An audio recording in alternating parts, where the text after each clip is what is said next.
Le mercato d'hiver qui peut permettre à leur club de se renforcer pour atteindre les objectifs, pour se maintenir, notamment pour l'Olympique Lyonnais. Par exemple, on rappelle que le marché s'ouvre le 1er janvier, ça va durer un mois.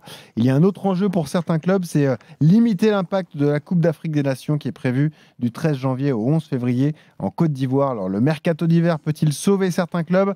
On va en parler avec Nassim, supporter lyonnais qui a composé le 32-16. Salut Nassim. Salut Nassim. Messieurs. Bon, Bienvenue Nassim. Bon alors. Tu crois au mercato miracle, Nassim?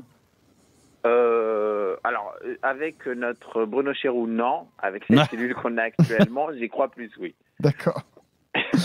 Parce que il y a pas mal.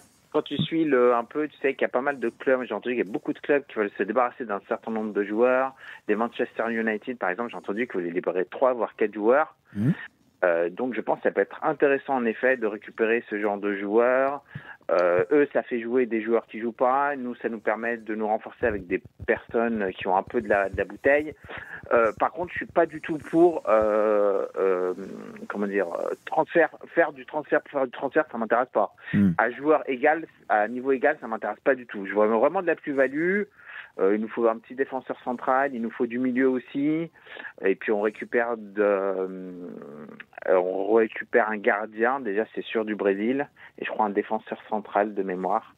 Donc oui, il faut faire du changement.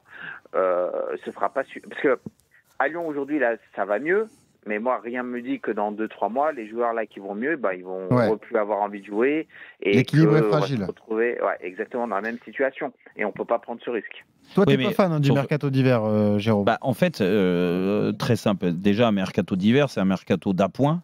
Donc, soit lié à des blessures, des suspensions, et tu es obligé de combler un manque.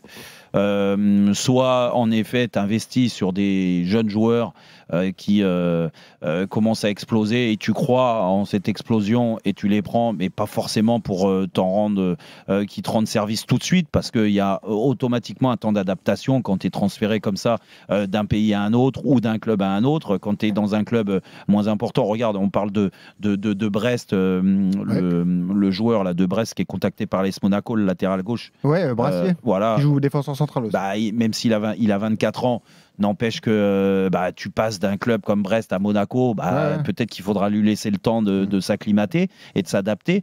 C'est la même chose du côté de Lyon. Et en plus de ça, je vais te dire, moi je ne me précipiterai pas sur plein de recrues comme peut nous le dire Nassim, parce qu'aujourd'hui, tu as quand même un groupe de joueurs, l'équipe qui est mise en place par Pierre Sage aujourd'hui. Moi, je trouve qu'elle est cohérente. En tout cas, il y a assez d'expérience. Après, le banc, c'est autre chose. Les recrues qui sont arrivées au mois de juin ou même l'année dernière sont des recrues qui ressemblent plus à des joueurs de Ligue 2 qu'à des joueurs de Ligue 1.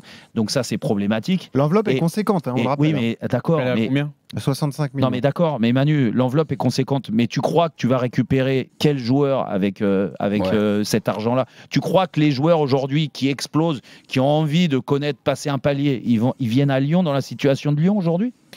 Il y a un exemple comparable, c'est l'an dernier le FC Nantes qui était en danger, qui avait pas mal recruté. Ils avaient pris au mercato d'hiver Delors, Mollet, Adjam et Joao Victor. Ça n'a pas été tous des réussites. Hein. Non, c'est sûr, notamment Andy, il a pas mis un but. Mais autant je suis d'accord avec ce que tu dis, Jérôme. Je mettrais juste un petit bémol parce que je suis d'accord de dire qu'au mercato hivernal, c'est très rare de trouver justement des joueurs qui soient une plus-value justement à ton effectif. Et à court terme. Pour prendre un exemple sur la Première Ligue l'année dernière, celui qui a vraiment eu un impact au mois de janvier, c'est Trossard quand il est arrivé à Arsenal. Ouais. Et aujourd'hui, même quand il est titulaire au Super Sub, il est toujours efficace. Trossard, il brillait.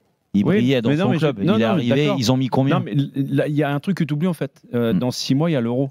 Tu as des joueurs aujourd'hui, et justement, l'auditeur parlait d'un club comme Manchester United. Il y a des joueurs qui ont un statut international, qui ont été déclassés par rapport à certains. Et tu crois qu'ils viennent à Lyon?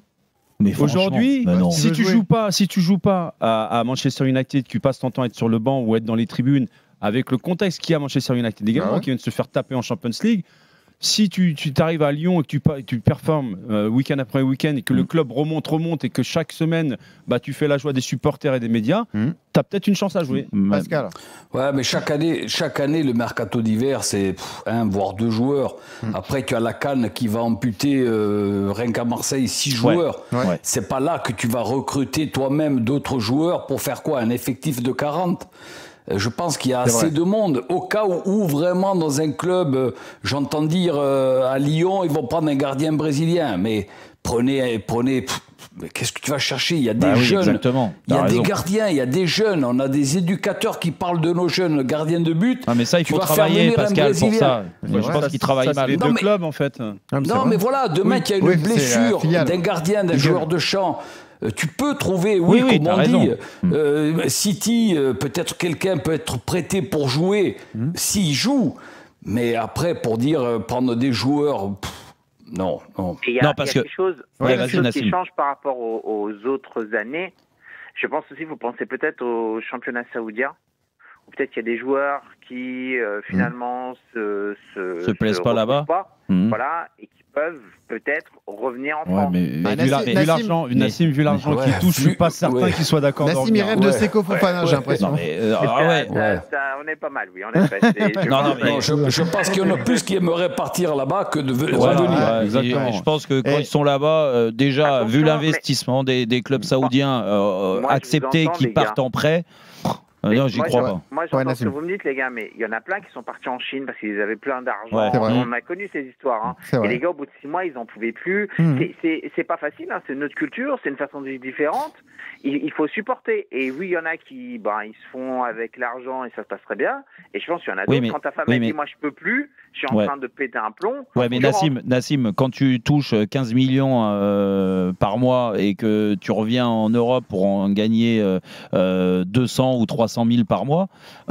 Ta femme, tu lui dis, tu prends les bagages. Ta femme, tu lui dis, écoute-moi bien. C'est vrai que c'est un bon argument. On va s'embêter, mais on va y rester. Non, mais juste, il y avait aussi l'histoire, tu sais, il y a des équipes d'Arabie Saoudite qui ont pris trop de joueurs qui jouent pas non plus. Oui, c'est vrai. C'est vrai. Non, mais ça, tu as raison. Mais encore une fois, là, allez, peut-être que tu peux trouver la perle rare ou 2-3 mecs en Arabie Saoudite. Si tu nous écoutes. Oui, mais Nassim, le problème, c'est aujourd'hui l'attractivité de Lyon, parce que là, vous restez sur l'Olympique Lyonnais qui en haut du tableau et qui domine, ou même sur les dernières années. Mais Lyon aujourd'hui, dans l'état où ils sont, déjà c'est très compliqué pour un joueur, parce que à l'arrivée, je suis désolé, mais il se passe quelque chose. C'est que si un joueur de Lyon voit un joueur, par exemple de Manchester City, Manu, qui veut se relancer avant l'Euro, mais ça voudrait dire qu'il y a d'autres clubs français qui peuvent être sur ce joueur-là. C'est vrai. Ils ne sont pas les seuls au monde. On est d'accord. Franchement, aujourd'hui, tu as le choix entre Lyon, Lens, Monaco, Marseille. Parce que. Mais le gars, il dit qu'à Lyon, il va jouer. Mais avec ces 3 autres clubs que j'ai cités avec Lyon. Si tu viens pour 6 mois, tu t'en fiches. Mais tu signes pas à Lyon. Mais pourquoi? Pour jouer le maintien et pour avoir une équipe qui galère. Au moins, t'es sur 2 jouer. Mais comment? Mais sur 2 un prêt. Non, mais d'accord. Mais sur 2 jouer, les gars, je veux bien. Mais vous voyez Lyon jouer quand même. Aujourd'hui, c'est les 3 quarts de l'équipe qu'il faut changer pour avoir une bonne dynamique. Si tu restes avec cette équipe-là et que tu renforces par 1 ou 2 joueurs, je suis désolé, ça va pas avancer.